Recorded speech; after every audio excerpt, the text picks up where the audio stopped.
The short story is I went to the United States Military Academy at West Point as an undergrad and was exposed to philosophy, and in particular sort of your classical philosophy as an undergrad. So I was exposed to Plato and Aristotle and Socrates and the Enlightenment thinkers all the way up through a lot of your 20th century analytic philosophers. And at the time, I thought that was, there's nothing like it. I thought it was like a whole new world opening up. And this is probably around the time I'm 19 or 20 or so. And I got it in my head that I wanted to become a professional analytic philosopher.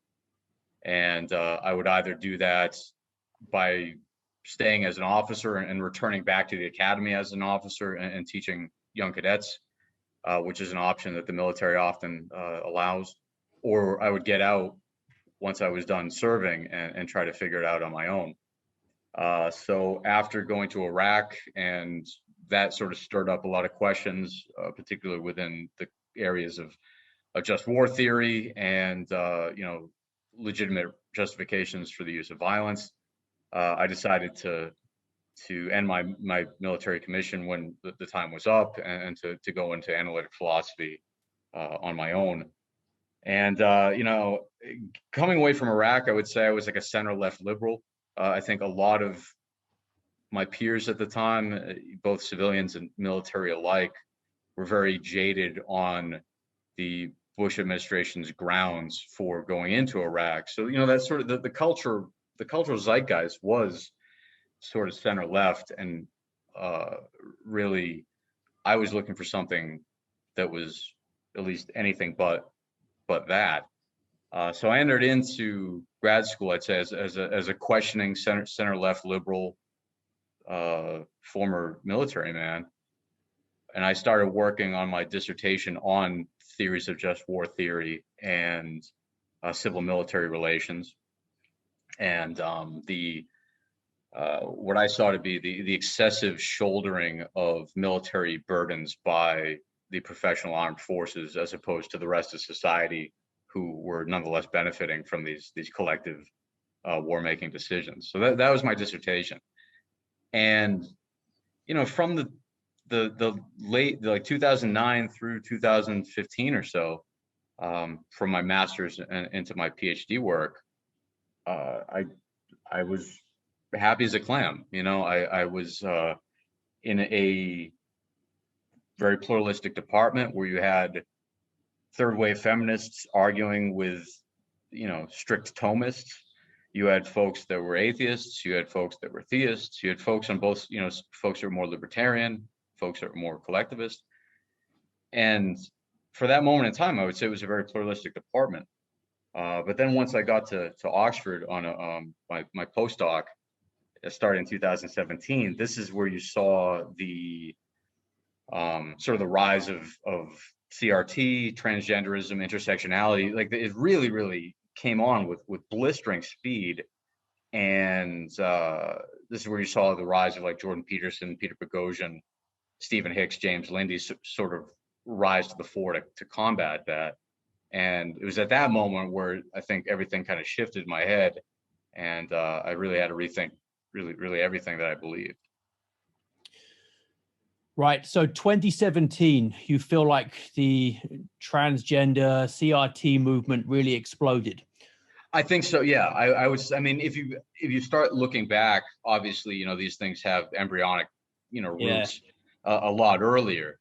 CRT obviously, goes back to at least the 1970s, and you can see early versions of this in, margins of anthropology, lit crit, and sociology. But as far as analytic philosophy, what I was into, we always, even your like very liberal leftist analytic philosophers would laugh at that stuff. They go, well, that's postmodern garbage. We're Rawlsians here, or we're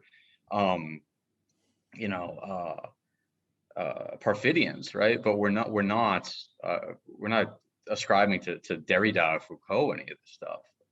But then it just seems to have taken on a life of its own and run roughshod over everything. around like spring 2017, I think. Yeah. Do you feel like your training in the analytic philosophical tradition gave you a kind of resistance to woke ideology, which is arguably more rooted in the continental tradition? I think so. Yeah, I think that was one of the greatest appeals of analytic philosophy. You know, when my undergrad professors growing up, you know, they really made such an effort to say, look, you know, your arguments need to stand or fall based upon the strength of their premises and the validity of how these premises hang together, right? So if I can have a all true propositions and a valid inference structure, now I have a sound argument, and that should stand on its own, independent of who the speaker is. Whereas now, with the intersectional or woke sort of moment that we're in, the speaker's experience or who the speaker happens to be, that seems to trump the substance or the structure of the argument. So my lived experience as a straight white male should take precedence over whatever the argument is that I'm saying. And I think that's sort of the turn that we've seen, and that the Continentals, like Derrida and Foucault, they've laid the groundwork for that type of move to be made. Yeah, interesting. So, two main threads in what you've said so far that have stood out to me are, first, when you were happy as a clam, what characterized the environment was intellectual diversity and different viewpoints all contesting. And the idea there is that free speech is a value because truth is a value, and free speech helps us to get at it. The pearl is formed by abrasion, and you want your ideas to be challenged to see if they can withstand that. Yeah. And then we've also got a commitment to truth, logic, and rationality. And you feel that the woke ideology challenges both of those, intellectual diversity and also commitment to truth. It does. Yeah. Yeah. The intellectual diversity gets subsumed by the intersectional hierarchy, where I can just socially categorize all of my interlocutors based upon this presumed hierarchy of grievances or marginalization, and that's going to trump whatever the specific merits of the arguments are, and ostensibly crowd out other arguments that might be made by, I don't know, historically oppressor groups or something like that.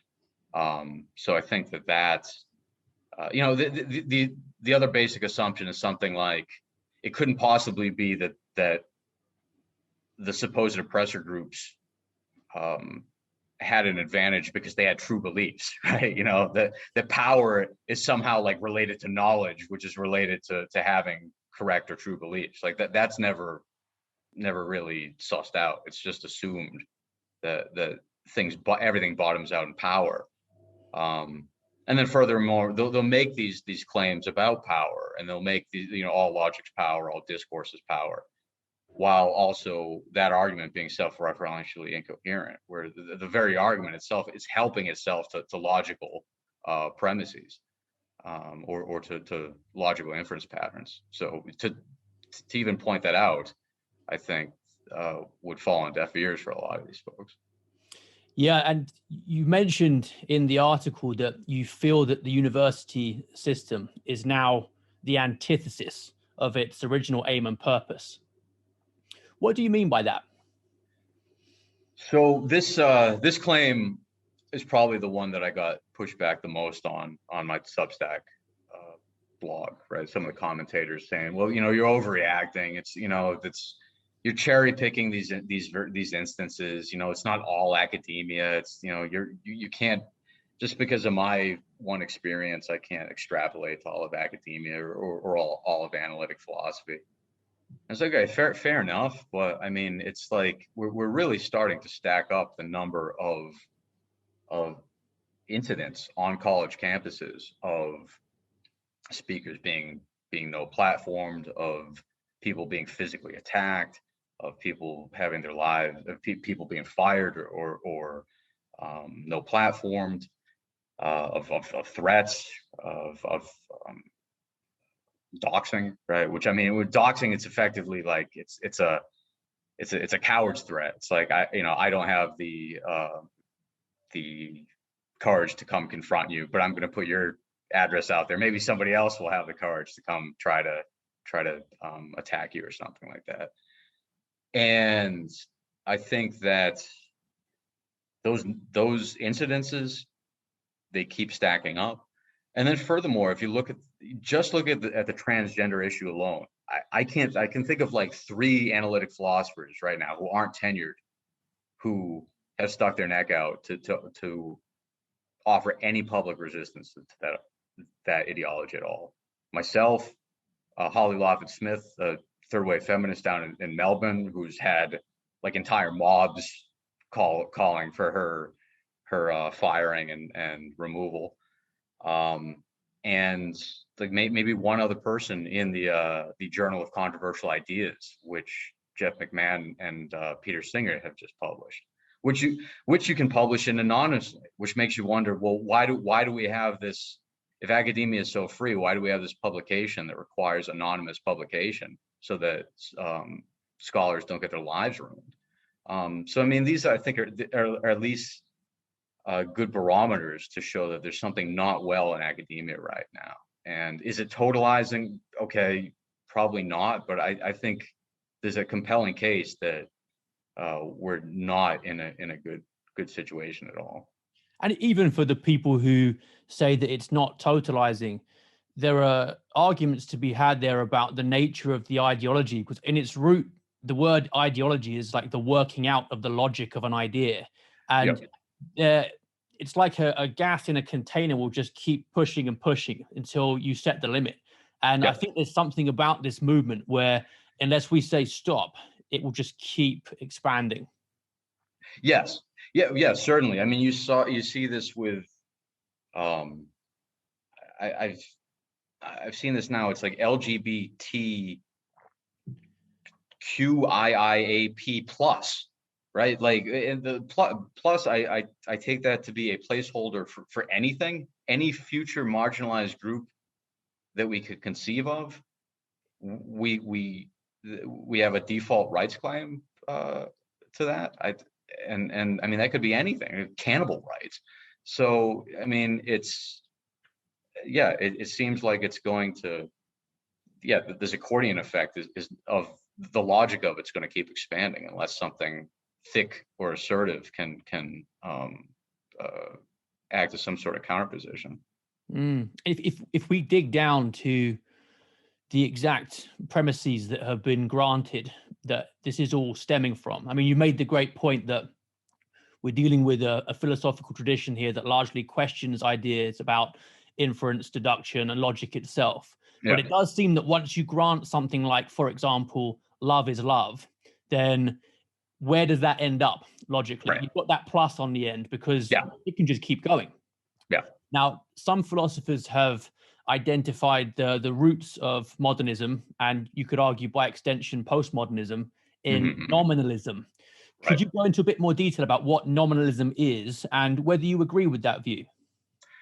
All right. So, I mean, I'm not a scholastic scholar, so please, for the scholastics out there that would drag me over the coals for this, my best shot at it would be to say that prior to Occam and his introduction of nominalism, you had essentially a Platonic or Aristotelian worldview that believed that there were metaphysical universals, and that so you could have a white rabbit or a white horse or a white piece of paper, and that these could all be equally participating in the universal property of whiteness. And furthermore, that our concepts and our language could be gripping those essential or universal categories. What Occam came along and said was that, maybe it's the case that there are no universals, that everything just is a particular. And we just have a particular instance of the white rabbit and the white pony and the white piece of paper, but there's no universal category of whiteness in which that all these things are participating in, or our concepts and language are gripping. And I think that if you start entertaining that idea, that starts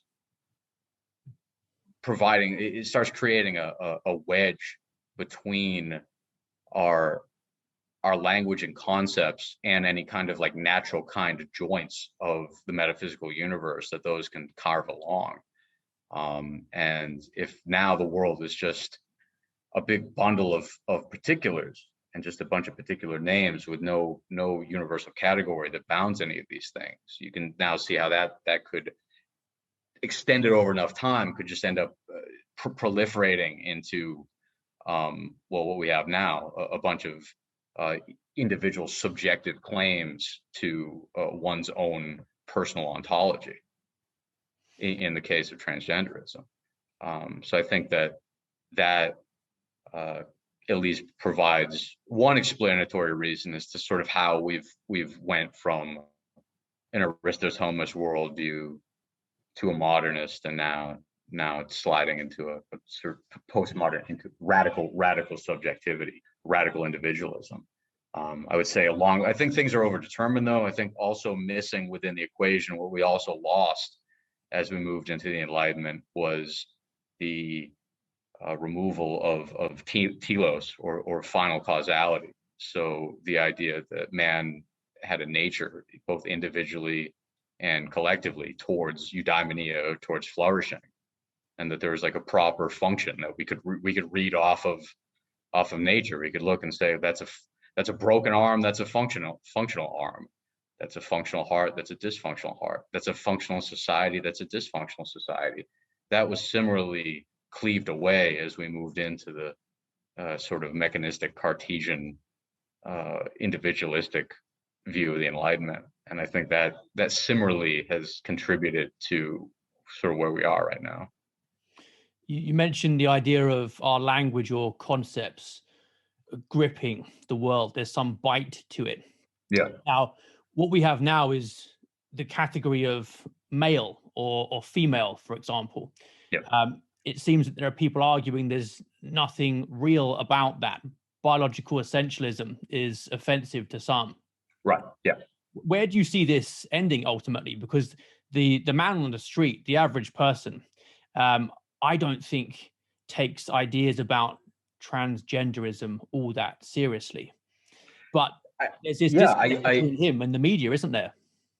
Yeah, and I think well, what we're already seeing here in Bill C-16 in Canada is, I mean, this has been active for about, I don't know, 3 years now. This is what Jordan Peterson really rose to fame over, is that now that this wrong-headed and incoherent ideology, now that it has gained legal teeth, the consequence is effectively the legal sanctioning of a priest class of magical speakers that speak all of reality into existence, and then everybody else who is essentially an unwilling hostage in this game of pretend. And so they've repapered over the biological categories now with these artificial legal categories of trans and cis, right? So now you have the legal category of a trans person being able to say, I'm a female by mere stipulation. And if a cis person questions that, then now there's legal penalty to this. And you can see that in Canada, there's already been all sorts of absurd legal cases that have absurd and deeply unjust legal cases that have occurred as this wrong-headed ideology is starting to work its way through the courts. So I think that the consequence of this will be this cleaving of essentially a legal caste system, where you have the magical trans people, or the magical let's call it that, the trans people, and then the cis people who are just they're legally compelled to go along with the moment by moment prerogative of these magical speakers. And that is playing itself out in Canada, and I think it's going to just keep picking up steam as things get more entrenched in the law. Yeah, it's deeply concerning because that control of language as a way to control reality is something that has always been present in totalitarian regimes. Yes. And Yeah.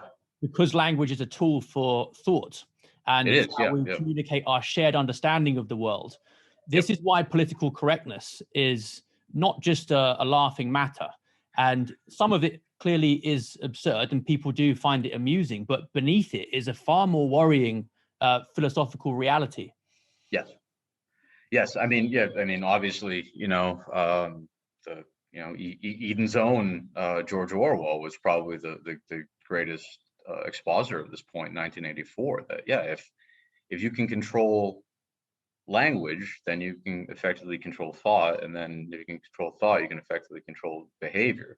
So substantively, if you can get persons to say that 2 + 2 is 5, and you can get them to keep repeating that, then I think at that point they or equally, a man can be pregnant by mere stipulation.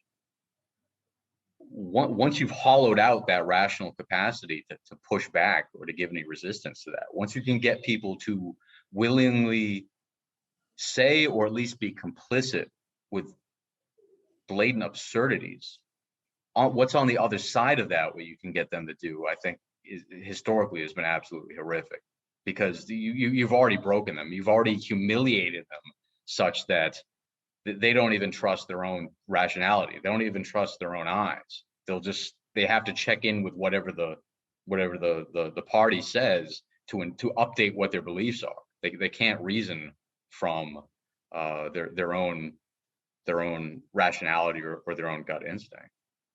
Yeah, it's an assault on perception and probity.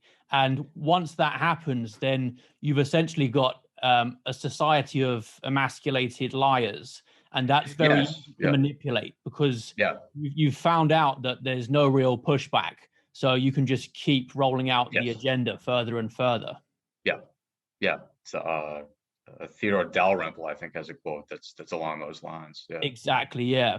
And people who would want to research that further, I think, would find that this is something that you see the people who've survived the Gulag systems as well, like Solzhenitsyn, talk about this concept that the lie in the soul is what fundamentally this is really about. Will you harbor it?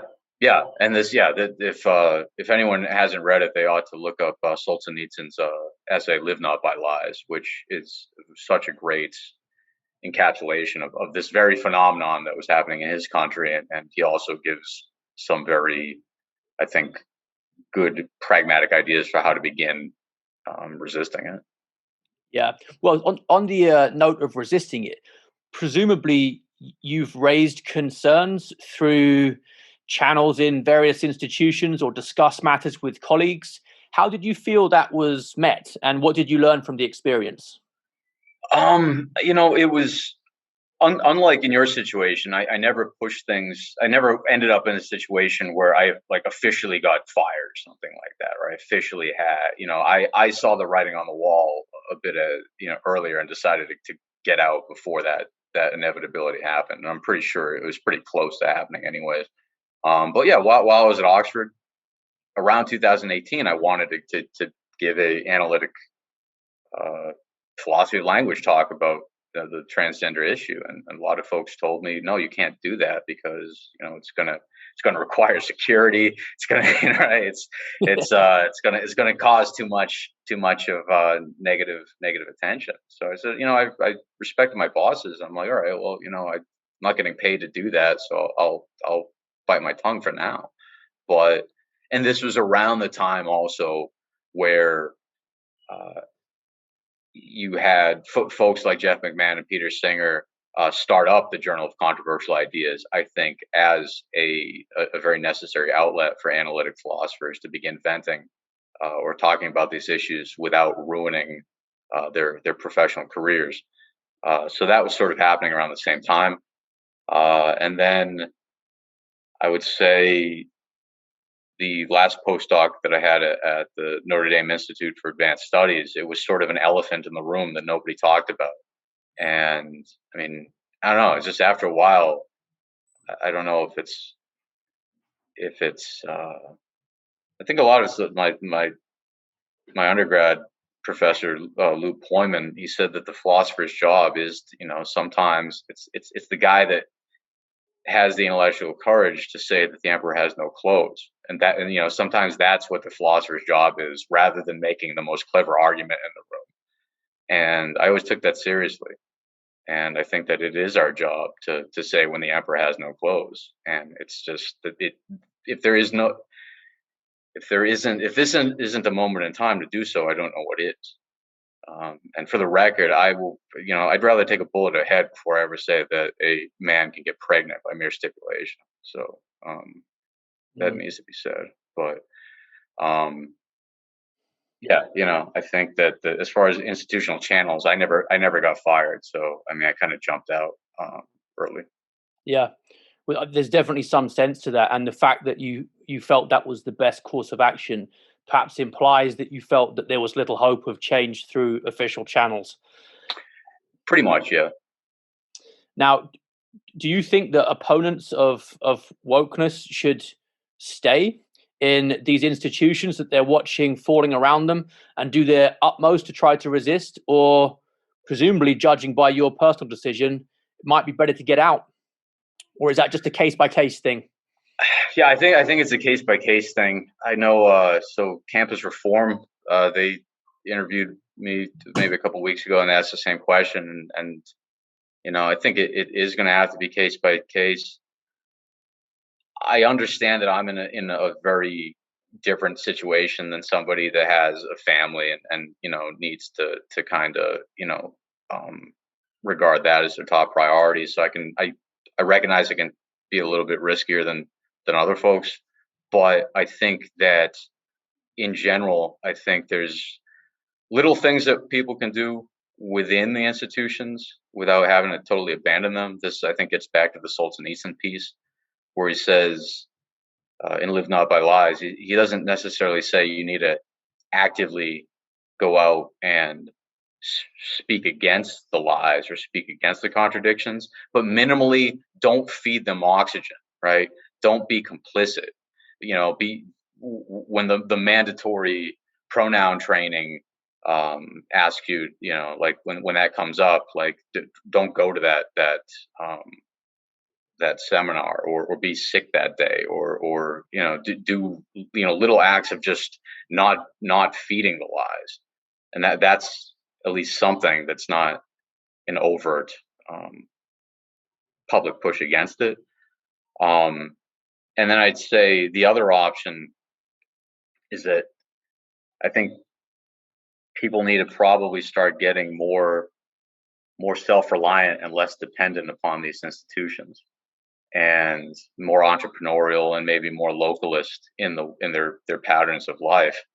So it's like, if you, in the back of your mind, if I can eat, I can sustain myself, I can keep shelter of myself in a way that's not contingent upon the opinions of the shame mob, then I think that's a way to have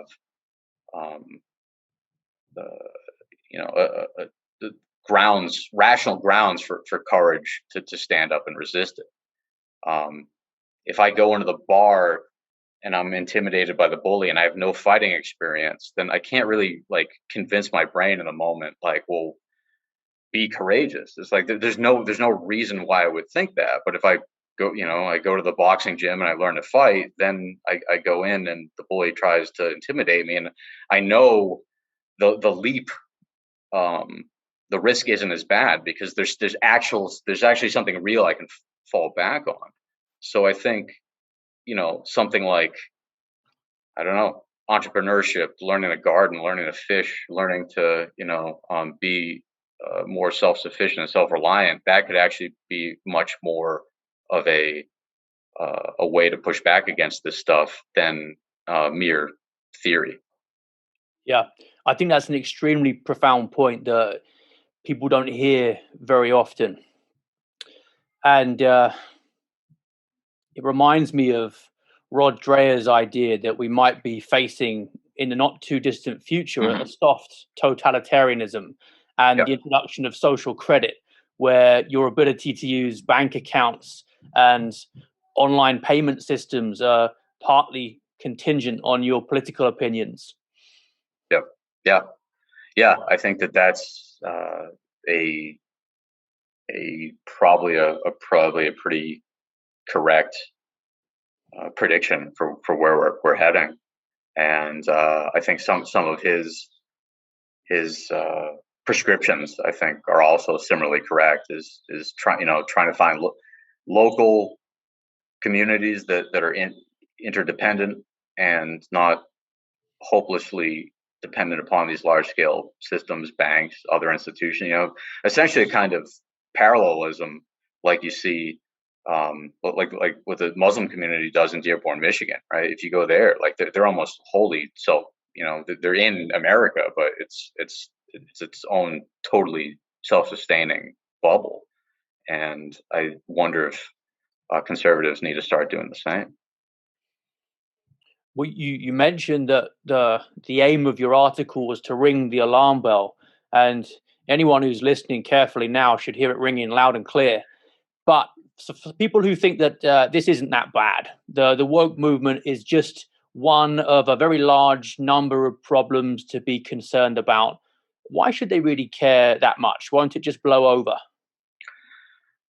I think they should care about it for two reasons. One is the reason that you already mentioned, and it's this issue having to do with control of speech, right? Like, throughout human history, there's been wars, there's been violence, there's been poverty, there've been natural disasters, there've been just bad things that are part of the human condition. What I think's dangerous about this is that the totalizing control of speech it chokes off the capacity for thought and collective coordination to solve or to address any of these other problems. So it's almost this meta sort of problem that is different than normal, real world catastrophes that we're used to. The second thing I would say is the ideological direction of travel, right? It's not as if we're just going to pause in July of 2021. The ideological direction of travel is further and further leftwards, as you mentioned, it's the LGBTQ plus, with more and more ground, more and more of a ratchet effect occurring, moving ever leftwards.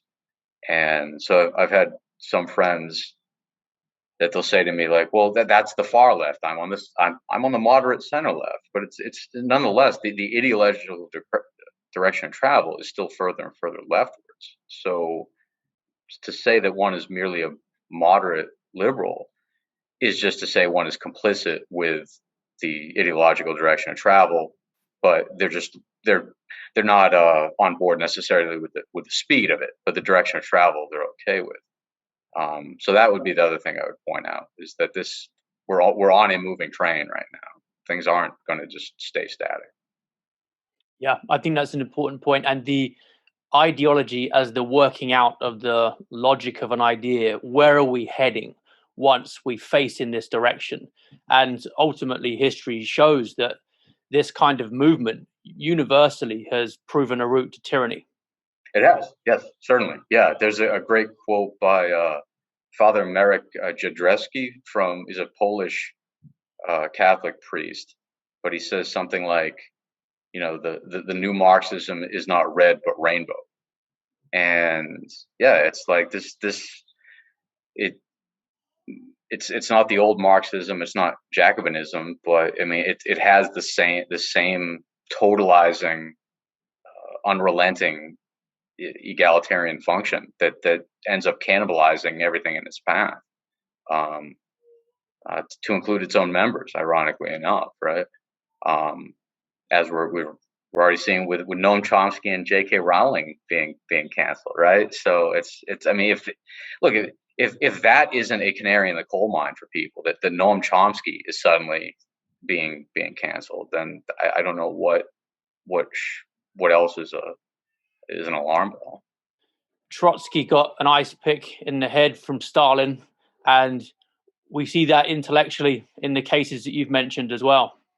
Yep. People shouldn't be surprised by that. It's the nature of the movement to splinter in that way, and as you say, to cannibalize itself. But you made the comparison with Marxism there. The argument they make about Marxism could also apply to this, which is that, okay, it might have been played out badly, but the foundational ideas just sound so good. Maybe there's a way to make this work. Isn't the whole movement just about kindness and treating people well?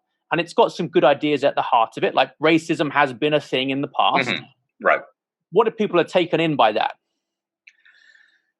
Well, I think there's several things with this, right? One is that, within any philosophical system, you usually have like a metaphysical, epistemological, and ethical component of it. And a lot of your either strict old school Marxists or these new neo-Marxists, they help themselves to a fundamentally atheist materialist worldview. And then they plug in, then the normativity just drops out of that. They say, well, atheist materialism, therefore workers' rights, therefore anti-racism, therefore global citizen utopia. There's nothing about those fact claims from which you can just jump the is-ought gap and then have these thick values claims. So that's one problem that these folks face, right? Is that their metaphysics doesn't just generate the prescriptions that they come up with. It's completely ad hoc. So that's one thing.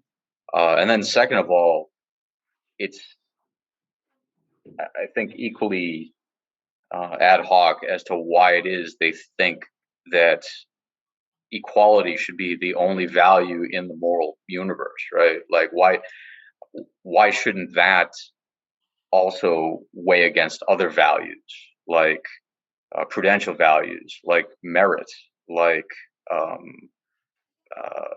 don't know, other deontological or consequential or virtue theoretic values, right? Why should the moral universe only be collapsed to this one function of unrelenting equality? And that, I think, is also just something that it's not really worked out. It's rather they just show you a photo of slavery in the past or a photo of a Nazi death camp or something like that and say, isn't that wrong? Well, yes, but like on a theistic worldview, I could tell you why it's wrong. I want to know on your worldview, like why it's wrong. And it seems like that there's a gigantic gap into why it is that their normativity is grounded at all, let alone why it should take the particular specificity of workers' rights or intersectional rights or anti-racism. None of that is really explained. So I think those, it's the speed at which people sort of dismiss those ideas that makes this ideology so dangerous, because it's not terribly reflective. I think it's based largely on emotion. Yeah, certainly is based largely on emotion, and the immediate rhetorical and emotional appeal of the language is itself weaponized as a Trojan horse, and people, before they know it, have accepted something, the consequences of which they haven't fully figured out. Yes. Yeah. Now, you hear the point made that essentially the language is Christian in some ways. The idea about dignity, rights, compassion, tolerance. Yeah. But you think there's nothing ultimately to ground that? Yeah, I think or it hasn't been fully articulated by many of these folks. It's just presumed that that these are just a priori wrongs just hanging in the universe that are just self-evident, but by their own ontology, it seems like they don't provide a grounding for that. And you mentioned equality as the supreme good that's aimed at. It seems to go further than that, and to say that what equality really means is identity. But of course, the two things aren't interchangeable. You can have a scalene and isosceles triangle, and they're both equally triangles, but they're not identical. Mm-hmm. To what extent do you think that misconception is at the heart of the current debates about what equality truly entails? Yeah, I think that's a good point. Yeah, I think you're seeing this with the language shifting from equality of opportunity to equality of outcome or equity, and this seems to be I think in principle impossible thing to get to, right? Because even if you have all individuals that they're completely the same in every way in terms of their capacities, their resources, etc., they're still going to take up a different spatial and temporal location, and that in and of itself is going to generate some type of distinction and difference, which is then going to have some sort of ripple effect in terms of how things are distributed. So I think it's fundamentally a incoherent end state to be aiming at, and furthermore, it just doesn't, as we've rehashed this entire time, it just doesn't seem to take human nature or history into account at all, right? It's purely navigating by the lights of this hypothetical utopia, as opposed to having any respect for the way humans have behaved in the past. Yeah, and for people who are taken in by the language of kindness and tolerance and diversity, I think, again, remembering that from what history shows, it's the most bloodless political systems on paper that have always turned out to be the bloodiest in reality. Yeah. There's a great poem by Helen Pinkerton on Goya's painting, The Duel with Cudgels. And she talks about how if you try to bring down heaven to earth, you only end up raising hell. Nice. I think that's an important point to remember. But you say that it works because so many people are cowed into silence. Their courage, their resolve is broken.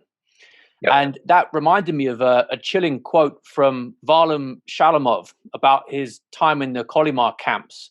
And he said that the world should be divided not into good and evil, but into cowards and non-cowards. Now, to what extent do you think ideas about cowardice and courage are fundamental here? And what can people do to strengthen their courage? I think, I think that's a great quote, and it reminds me of if you read Richard Browning's *Ordinary Men*. Do you know this? It's about a Polish police battalion of ordinary men that were co-opted for the final solution, and Browning does like an in-depth background into their psychology, and it's like these guys, they were like,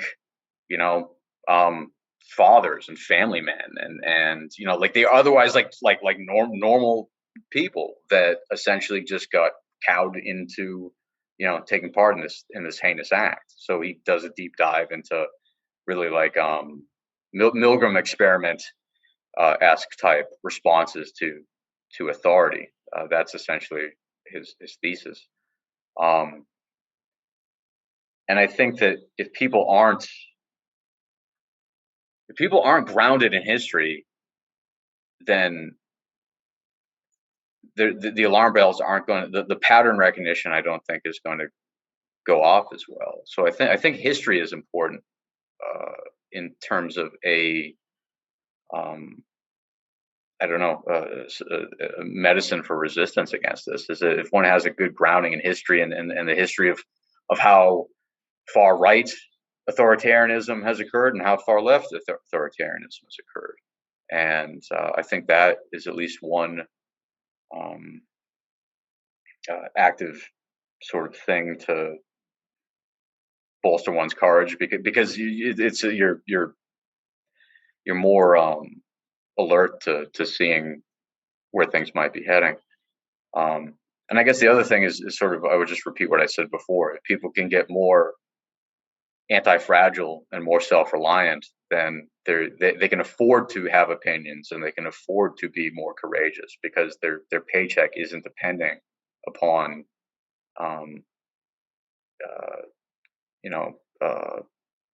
appeasing this particular ideology. Yeah, tough to do, but like most things that are tough to do, important. And what's the best way to put this? I think it's naive to think that there's a happy ever after just by staying quiet. I think that's another thing that history shows, is that even the people who go in as informants, they're very rarely safe. So what are you really losing by speaking out and trying to resist? Because it's easy to imagine yourself with 20, 30 years ahead and an illustrious career, but it's unlikely that is the way it's going to play out, and you'll lose your integrity along with it. Yes, that's a great point. I mean, this is the Niemoller quote about first they came for the Jews, then they came for the the Gypsies, then they came for the Christians, then they came for me, and I stayed silent the whole time, and no one could speak up for me.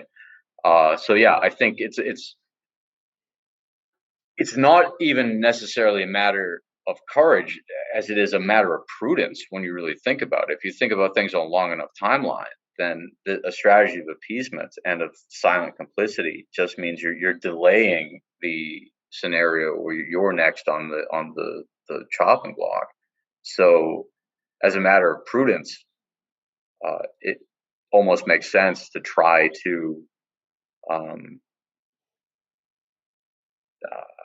run to the sound of the guns, as it were, and try to get the tipping points to go the other way. Because if no one wants to be the first guy to move, but everyone wants to be like the third guy to move once they see the crowd is tipped and it's safe.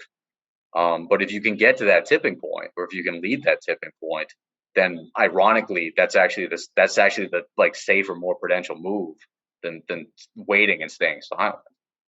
Yeah, I think that's right. And the sense of perspective here is important as well, because I had a few people criticizing me for, I didn't really, to be honest, refuse to take the video down. I just questioned what I felt was a very important educational principle that was at stake, which is hearing all sides of an argument, and said, are we really going to go down the route of suppressing curriculum content based on what a member of staff finds offensive? Because it's hard to recalibrate after you've done that, because anything that anyone finds offensive is off limits for discussion. Yes, right. Yeah, yep. And the point made was, why did you do this when you have a large family to support? And the answer is, well, it wasn't despite having a large family, it's because of having a large family. Yes, yeah. And I know where this might go in the future. Yep, yeah. So it's about more than just yourself. Yeah. I think that's getting back to it, it's actually you're seeing the long game precedent that this is going to be establishing. Yeah, and overall, you optimistic or pessimistic about this?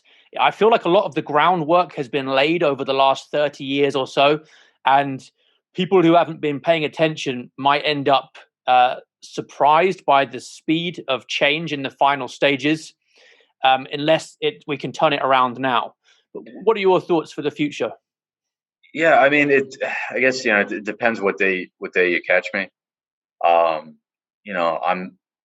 not, I'm not Mr.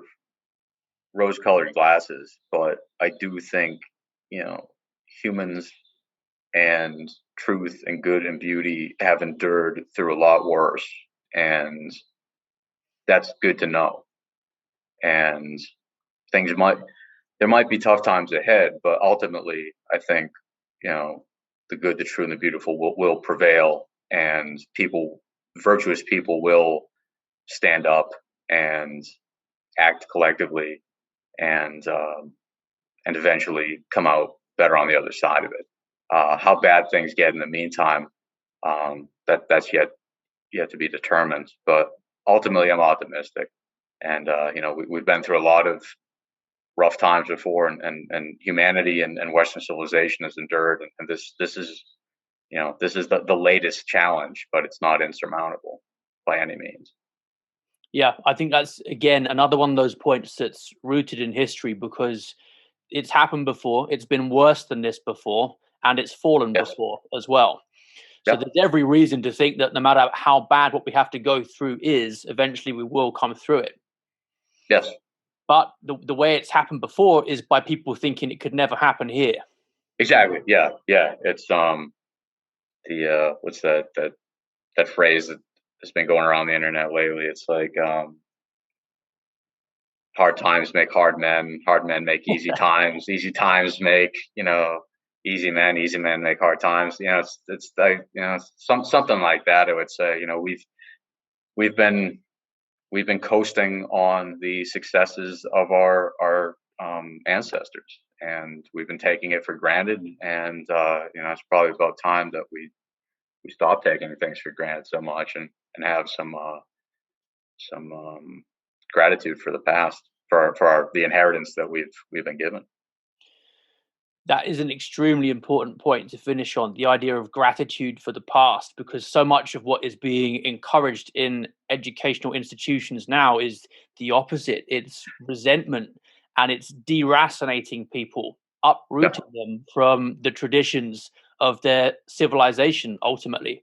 So unless people can reconnect to those and feel like there's something worth saving here, it might end up being the case that they don't know what they've got until it's gone. Exactly. Yeah. Yeah.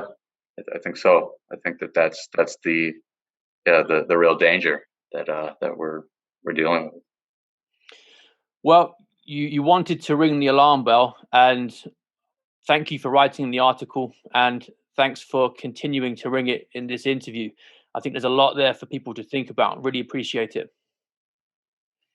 Awesome. Thank you for having me on. I really appreciate the time and the conversation. You're welcome. Best of luck for the future. You too.